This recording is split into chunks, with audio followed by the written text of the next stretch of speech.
مساء الخير.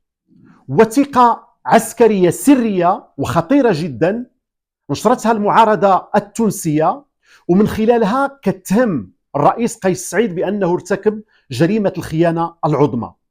الأمر كيتعلق باتفاقية عسكرية وقع النظام ديال العسكر بالجزائر ونظام قيس سعيد. وهذه الوثيقة اللي غادي تبان البنود ديالها وغادي تنشر نشرتها كما قلت هذه القناة، كترجع بنا الاتفاقيه العسكريه اللي توقعت في اكتوبر، واللي كان انذاك النظام الجزائري كان دار لها واحد الدعايه كبيره والاعلام ديالو كان هضر عليها بشكل كبير، ولكن ما عمر تم الحديث على البنود ديال هذه الاتفاقيه. والاتفاقيه اصلا ما تمش تنزيلها داخل البرلمان من اجل المصادقه، وما تعطاتش المضامين والبنود ديال هذه الاتفاقيه للصحافه الجزائريه. كانت فقط واحد الدعايه وواحد البهرجه اللي دارها النظام العسكري الجزائري. وبقى المضمون هذه الاتفاقيه حصريا ما بين الرئاسه الجزائريه والرئاسه التونسيه، وبين قياده الاركان ديال البلدين بجوج. لكن المعارضه كما قلت ديال تونس انها كشفت اليوم على هذه المضامين ديال هذه الاتفاقيه العسكريه عبر الوثيقه اللي تنشرت، واللي كانت عليها ردود فعل كبيره من طرف المعارضه خصوصا في تونس. علاش؟ لان الامر كيتعلق وفق المعارضه بان قيس سعيد وضع المستقبل ديال دوله تونس تحت اقدام النظام الجزائري، لان البنود ديال هذه الاتفاقيه البنود كتبين باللي الرئيس قيس سعيد منين وقع هذه الاتفاقيه وقع في حاله ضعف، كان في موقع الضعف، وبالتالي قدم تنازلات خطيره في الموضوع ديال السياده ديال الدوله التونسيه لصالح النظام الجزائري. غيتم التشديد بشكل خاص على الماده الخامسه والماده 6 من هذه الوثيقه السريه المسربه، واللي حدود الان مازال ما نفاهاش النظام الجزائري، ما نفاهاش الرئيس قيس سعيد. حاول يتجنب الحديث عليها امام الصحافه. لكن هذه الوثيقه كما قلت في الماده الخامسه كتهضر بشكل واضح على ان النظام او العسكر او الجيش الجزائري عنده الحق يتوغل بالمسافه ديال 50 كيلومتر في الاراضي التونسيه باش يلاحق الارهابيين. وحنا كنعرفوا ان الارهابيين اللي ممكن يلاحقهم النظام العسكر هما المعارضين الجزائريين للفارين.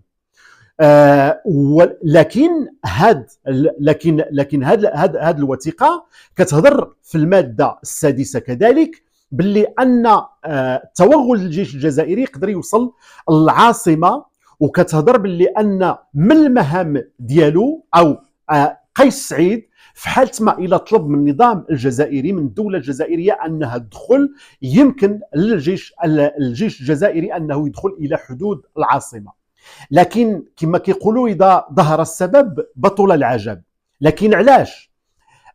السبب الرئيسي هو أنه في حالة ما إذا كان تهديد وجودي للرئيس قيس سعيد، كنهضر في حالة انقلاب او في حاله احداث ممكن تؤدي لزوال النظام ديال قيس سعيد كما وقع في البدايه ديال الربيع العربي. في هذه الحاله يمكن للرئيس التونسي وفق هذه الوثيقه هذه او لا لشي وزير من الحكومه ديالو او لا وزير الدفاع يطلب من الجيش الجزائري التدخل لقمع المعارضه ولقمع عمليه الانقلاب او لا لقمع المحاوله ديال الاسقاط، سموها الحكومه الشرعيه. بمعنى ان هذه الوثيقه كتعطي النظام الجزائري للجيش الجزائري لقوه الاستخبارات الجزائريه كتعطيهم الحق ديال التدخل في الشؤون الداخليه للدوله التونسيه في حاله ما اذا كان هناك تهديد للشرعيه داخل تونس. ملي كنهضروا على الشرعيه كنهضروا بطبيعه الحال على قيس سعيد، وحنا كنعرفوا بلي ان هذا الرئيس قام بحل البرلمان، قام بحل الحكومه، قمع واعتقل المعارضين السياسيين، معارضي الراي. وكنهضروا على الوضعيه حقوق الانسان في عهد النظام ديال قيس سعيد ولات واضحه، وكنهضروا اليوم كيتم الحديث، المنظمات الدوليه كتهضر على انه نظام ديكتاتوري بامتياز. وكما كتعرفوا فقط في الاسابيع الاخيره كانت تظاهرات كبيره في منطقه قابس وفي العاصمه التونسيه.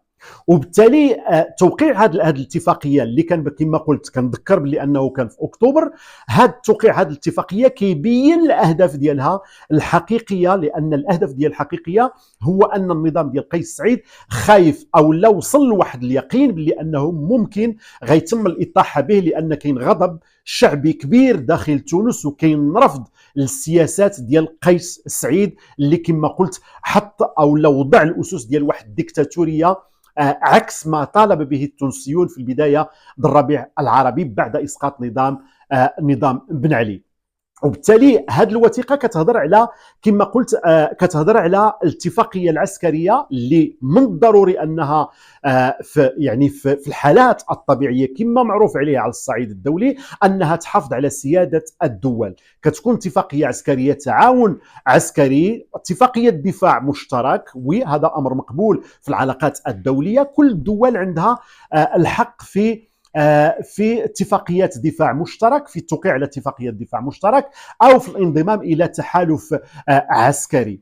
لكن في الحاله كما قلت في الحاله ديال هاد الاتفاقيه اللي تم التوقيع عليها واللي خطير فيها اكثر وكيبين فعلا باللي ان الجزائر بدات كتفرض املاءات على تونس، وباللي ان تونس تخلات على جزء كبير من السياده ديالها. واكثر من ذلك، احد المعارضين التونسيين كيقول بالحرف باللي هذه الاتفاقيه اسوأ من اتفاقيه الحمايه اللي فرضتها فرنسا على تونس في 1881، لانها انتزعت السياده من الدوله التونسيه، ولان الرئيس قيس سعيد اعطى صلاحيات كبيره للجيش الجزائري في العمل والتوغل داخل الاراضي التونسيه، الامر اللي في العلاقات الدوليه وفي وضع طبيعي كنسميوه اعتداء على السياده. والاخطر من ذلك كما قلت او الانكى من ذلك ان نظام العسكر حط واحد الشرط في هذه الاتفاقيه، هو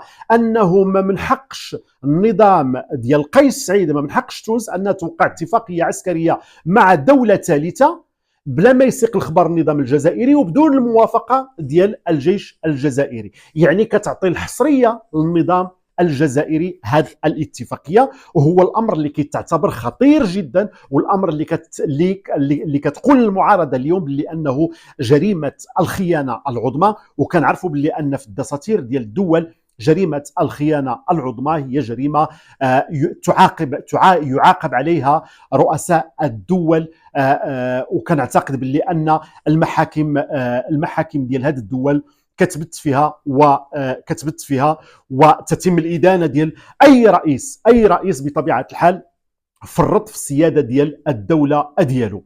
وبالتالي احنا كما قلت يتضح بكل صراحه وبكل وضوح على ان النظام الجزائري منين وانا ناقشت سابقا وقلت باللي ان هناك خطوات جديده قام بها النظام الجزائري.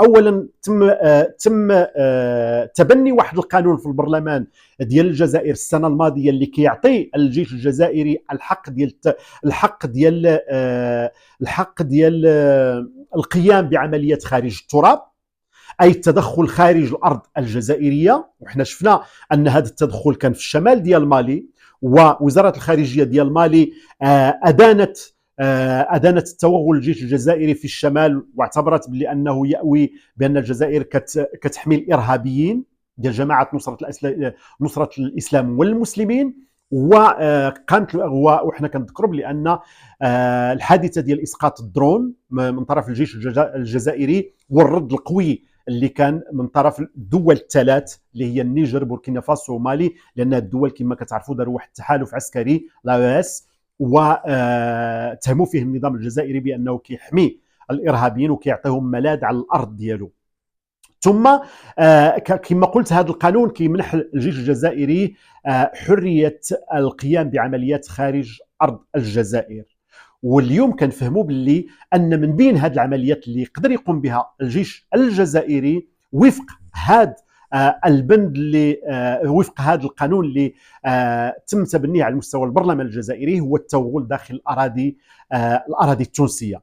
لذلك كما قلنا دائما بان النظام قيس سعيد نظام اللي ارتمى في الاحضان ديال النظام الجزائري، وبانه سيحول تونس الى تندوف جديده، وبانه ولا تحت اقدام او ولا تحت هيمنه الجنرالات في الجزائر، وهو الامر اللي كيقود السياده ديال تونس، والامر اللي فيه تنازل كبير على السياده ديال تونس. في الوقت اللي كان قيس سعيد كان عليه انه هو اللي غادي يكون يدافع على هذه السياده، لان الرؤساء كما كتعرفوا في الدساتير هم رمز السياده، وبالتالي هذه الوثيقه وفق هذه الوثيقه وفق ما تقوله المعارضه، وحنا كان كما قلت على انه لحدود الان ما كان حتى شي نفي من النظام ديال قيس سعيد، ما يعني بان كاينه هذه الاتفاقيه العسكريه بين تونس والجزائر، وكما كيقولوا والبينه على من ادعى.